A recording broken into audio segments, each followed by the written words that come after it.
বর্তমানে গোচরে শুক্র কেতুর উপরে ট্রানজিট করছে, অর্থাৎ কেতু রয়েছে সিংহ রাশিতে এবং শুক্র কিন্তু সিংহ রাশিতে বর্তমানে অবস্থান করছে কেতুর সাথে। এবার শুক্র সিংহ রাশিতে থাকবে 31শে জুলাই পর্যন্ত। এবার এই 31শে জুলাই পর্যন্ত শুক্র কেতুর যে সংযোগ সেটি কিন্তু কালপুরুষের যেহেতু পঞ্চম ভাবে তৈরি হয়েছে গোচরে, এবং মঙ্গলের দৃষ্টিও কিন্তু শুক্র এবং কেতুর উপরে রয়েছে। পঞ্চম ভাব থেকে সাধারণত আমাদের প্রেম, ভালোবাসা, আমাদের আনন্দ, মানসিক শান্তির জায়গা। এবার পঞ্চম ভাবে যখনই শুক্র এবং কেতুর সংযোগ তৈরি হয় সেটি কিন্তু প্রেম ভালোবাসার দিক থেকে বিচ্ছেদ বা কোনো সমস্যা তৈরি হওয়ার যোগ কিন্তু তৈরি করে। তাই বর্তমান সময়ে যারা আহ ভালোবাসার অর্থাৎ প্রেমজ সম্পর্কের সাথে যুক্ত আছেন তাদের কিন্তু সম্পর্কগত জায়গায় কোনো কিছু প্রবলেম সেটি কিন্তু দেখা দিতে পারে।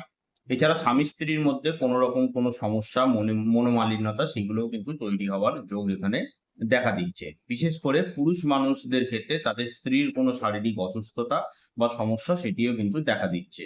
মহিলাদের ক্ষেত্রে তাদের গাইনোলজিক্যাল কোনো প্রবলেম বা হরমোনাল কোনো ডিসব্যালেন্স সেগুলো কিন্তু এই সময় দেখা দিতে পারে। সুতরাং আপনারা কিছুটা সচেতনভাবে থাকবার চেষ্টা করুন।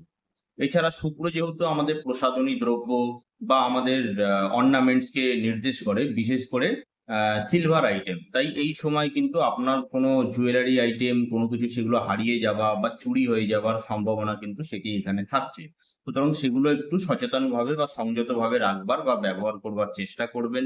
আর মহিলা কোনো শত্রুতার কিন্তু বৃদ্ধি হওয়া বা মহিলার কোনো শত্রু যদি থাকে তাদের দ্বারা কোনো সমস্যার কিন্তু আপনারা সমস্যা ভোগ করতে পারেন। অর্থাৎ ধরুন আপনাদের সম্পর্ক রয়েছে যে মেয়ের সাথে, বা আপনার অন্য কোনো হয়তো মহিলা রয়েছে যাদের সাথে আপনাদের হয়তো সম্পর্ক ততোধিক শুভ নয়, তাদের দিক থেকে কোনো রকম কোনো কিছু সমস্যা কিন্তু এই সময় আপনারা ভোগ করতে পারেন এই একটি মাস। সুতরাং 31শে জুলাই পর্যন্ত আপনারা কিছুটা সংযত হয়ে বুঝে শুনে চলবার চেষ্টা করবেন, এবং আপনাদের সম্পর্ক যারা রিলেশনশিপের মধ্যে রয়েছেন আপনারা কিন্তু নিজেদের সম্পর্কগত দিক থেকে কিছুটা সচেতন হয়ে থাকবার চেষ্টা করবেন। অর্থাৎ কোনো কিছু সিদ্ধান্ত হঠকারিতার বশে কোনো কিছু সিদ্ধান্ত নেওয়ার প্রয়োজনীয়তা নেই। এই সময় একটু ভাবনা চিন্তা করে ধৈর্যভাবে এগোলে এই সমস্যাটায় কিন্তু এড়োনোটা পসিবল। সুতরাং এই বিষয়গুলো লক্ষ্য রেখে চলবার চেষ্টা করুন।